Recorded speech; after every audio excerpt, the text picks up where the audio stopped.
الكل لاحظ امبارح بمباراة ريال مدريد واتلتيكو مدريد صافرات الاستهجان تحديدا على توني كروس. وطلع كثير ناس سألتني انه ليش هيدي الصافرات وليش الناس او الجمهور السعودي تحديدا عم يصفر على توني كروس كل ما اجت الكرة لعنده. صراحة توني كروس ومن وقت ما اجى على مونديال قطر كان يطلع ويصرح ويقول انه هو مش عاجبه انه يقيموا المونديال بقطر لانه قطر ما بتحترم حقوق الانسان، وكان قصده يعني جماعة الالوان.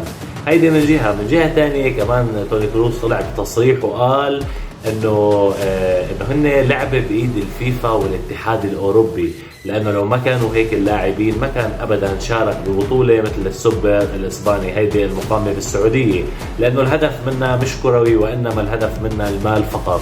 وتصريحات كثير من هيدا النوع. لهيك كان الجمهور السعودي غاضب من توني كروس على امل انه يرجع يصلح من هيدي المواقف، رغم انهم جايين يشجعوا ريال مدريد. صراحة يعني برافو عليكم الجمهور السعودي، خليه يتعلم الادب لما يكون قاعد ببلادنا. ويعطيكم الف عافية وسلام.